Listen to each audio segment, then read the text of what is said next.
ኢቺቡት ወይም ኖራሊ ትክክለኛ ስሟ ነው። ሴት ናት። ዓለማችንን በሞተር ሳይክሎቿ ዞራለች። አላስካ፣ ፍራንኪ፣ ሳቫናና ባሳንቲ የልጆቿ ወይም የቤተሰቦቿ ስሞች አይደሉም። እንደ ነፍሷ የምትወዳቸው 170,000 ኪሎ ሜትር የተጓዘችባቸው የሞተሮቿ ስም እንጂ። 2018 በሞተር ሳይክል ጉዞ ፍቅር ተነደፈች። ስራዋን አቆመች። ቤት ንብረቷን ሸጣ ኑሮና ህይወቷን በዓለማችን ጎዳናዎች ላይ አደረገች። በመንገድ ሁሉ የሚገጥማትን በካሜራዎቿ ሰንዳ በዩቲዩብ ገጿ መልሳ ለዓለም ትሰጣለች። ናይጄሪያ አቡጃ። ኖራሊ በናይጄሪያ ጎዳናዎች ላይ የተጓዘች ነው። የአቡጃ ገጠራማ ክፍሎች ሰላም የሰፈነባቸው አይመስሉም። መንገዶቹ በየቦታው በድንጋይና በዛፍ ግንድ ተዘግተዋል። በየቅርብ ርቀቱ ኬላዎች አሉ። ኖራሊ ተጨንቃለች። በድንገት ሁለት የታጠቁ ፖሊሶች ከመንገድ ወጥታ እንድትቆም አዘዟት። እሷም እንደተባለችው ከመንገዱ ወጥታ ዳር ይዛ ቆመች። በጥያቄ ያፋጥጧት ጀመር። ሁኔታው እጅግ አስጨናቂ ነው። በቶሎ አለቀቋትም። ኖራሊን በትህትና ትመልሳለች። ከደቂቃዎች በኋላ ጉዞዋን ቀጠለች። ይህንኑ ከፖሊሶች ጋር ስታደርገው የነበረውን ቆይታ በተለመደው በዩቲዩብ ቻናሏ ለቀቀችው። ድንገት ይህ ቪዲዮ ቫይራል በመውጣት የዓለምን ትኩረት ሳበ። የናይጄሪያ መንግስት በፖሊሶቹ ድርጊት እጅግ አዘነ። ፖሊሶቹንም በማስጠራት ማዕረጋቸውን ገፎ ከስራቸው እንዲባረሩ አደረገ። እነዚህ ወታደሮች ምን ቢሏትና ምን አይነት ስራ ቢሰሩ ነው ከስራቸው እንዲባረሩ ያደረጋቸው? በዚህ ቪዲዮ ነግራችኋለሁ። እስካሁን ይህንን ቻናል ሰብስክራይብ ያላደረጋችሁ ሰብስክራይብ በማድረግ አስቂኝ፣ አዝናኝ፣ አስተማሪ እውነተኛ ታሪኮችን መረጃዎችን ያገኛሉ። ናሁታ ቲዩብ።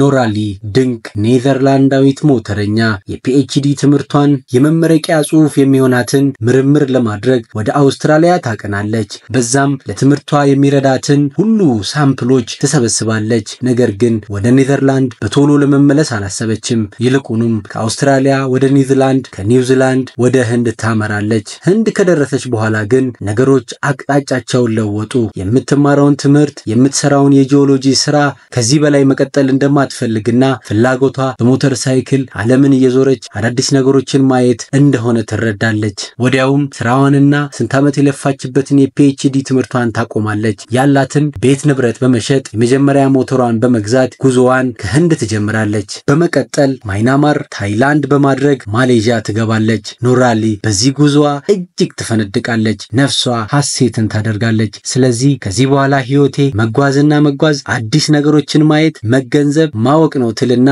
ጉዞዋን በሞተር ትቀጥላለች። በሞተር ማለፍ ማትችላቸውን በጀልባ እያለፈች ኦማር፣ ኢራቅ፣ ቱርክ በማለት ተመልሳ አውሮፓ ገባች። አውሮፓ ስትገባ ከህንድ የገዛችው ሞተር የአውሮፓን የመንገዶች ስታንዳርድ ስለማያሟላ እንድትቀይር ተገደደች። እያዘነችም የምትወዳትን የመጀመሪያዋን ሞተር በአዲሱ ቀየረች። እንዲህ እያለች 170,000 ኪሎ ሜትሮችን ከ60 በላይ የዓለም ሀገራትን በሞተሯ ተጉዛለች። ኖራሊም ትላለች፣ ሁሉም ጉዞዎቼ የራሳቸው አስደናቂ ገጠመኞች አሏቸው። ሁሉንም እጅግ በጣም ወዳቸዋለሁ። ነገር ግን የአፍሪካን ያክል አይሆንም። በ2024 በላይቤሪያ ደን ውስጥ የገጠማትን አትረሳም። እንደለመደችው በጠዋት ተነስታ የዕለቱን የጉዞዋን እቅድ መናገር ጀመረች። 250 ኪሎ ሜትሮችን እንደምታካልል መዳረሻዋም የኮትዲቫር ድንበሮች እንደሆኑ ለተመልካቾቿ በመናገር በገጠራማውና በጭቃ በተጥለቀለቀው የላይቤሪያ ግዛቶች ውስጥ ጉዞዋን ቀጠለች።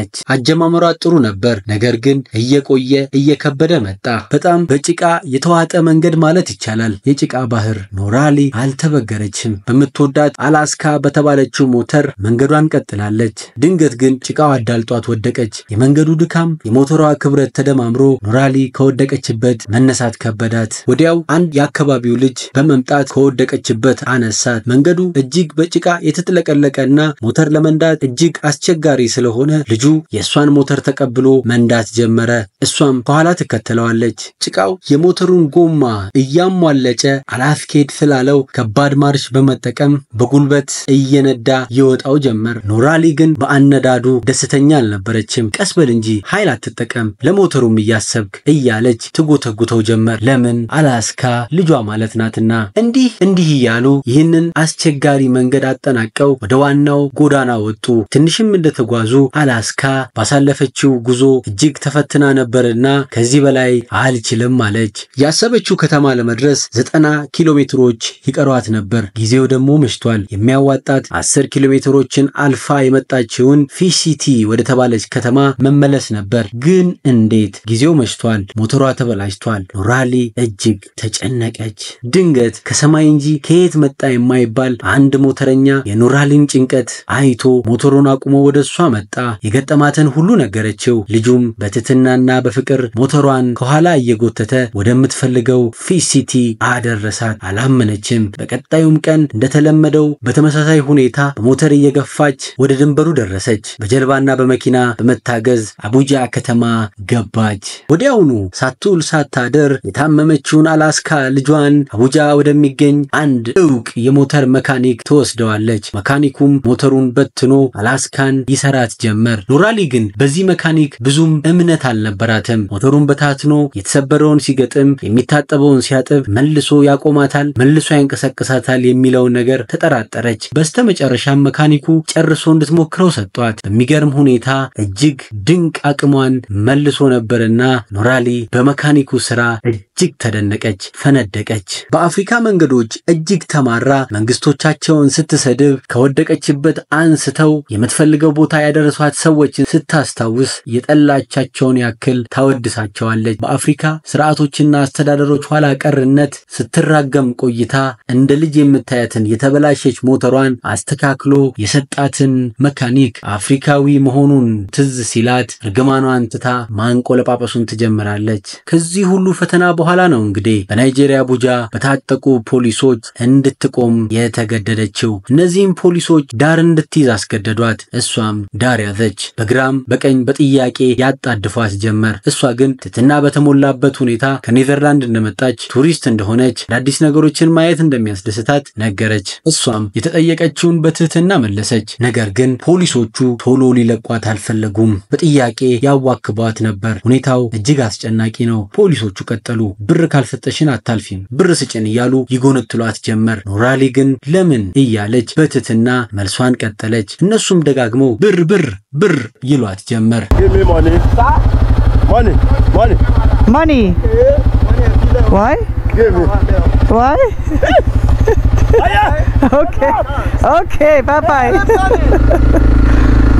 ብልሃ ሞተረኛ በትህትና እንዳልገባት አስመስላ ከቦታው ተሰናብታቸው ተፈተለከች። ይህንን ትዕይንት በሚገባ እየቀረጹ የነበሩ ካሜራዎቿ አንዲት ቃል እንኳን ሳያስቀሩ ለዩቲዩብ ገጿ እንድታጋራው አደረጓት። በድንገት ይህንን ቪዲዮ ከ9.1 ሚሊዮን በላይ ህዝብ ተከታተለው። በተለያዩ የሶሻል ሚዲያዎች ቫይራል በመውጣት ልዩ ትኩረት አገኘ። የናይጄሪያ መንግስት በፖሊሶቹ ድርጊት እጅግ አፈረ። ፖሊሶቹንም አስጠርቶ የተሰጣቸውን የሥራ ኃላፊነት ወደ ጎን በመተው ላልተገባ ጥቅም ራሳቸውንና ሀገራቸውን በማዋረዳቸው ያላቸውን የወታደር ማዕረግ ገፎ ከስራቸው እንዲባረሩ አደረገ። ኖራሊ ሴትነቷ ሳይበግራት ከተማ፣ ገጠር፣ ቆላ፣ ደጋ፣ ቁልቁለት፣ አቀበት ደከመኝ ሰለቸኝ ሳትል በምትወዳቸው ሞተሮቿ ዓለምን ታካልላለች። ኢቺቡት የዩቲዩብ ገጿ ነው። ጉዟን፣ ገጠመኞቿን ታጋራለች። ተመልከቷት። ናሆታ ቲዩብ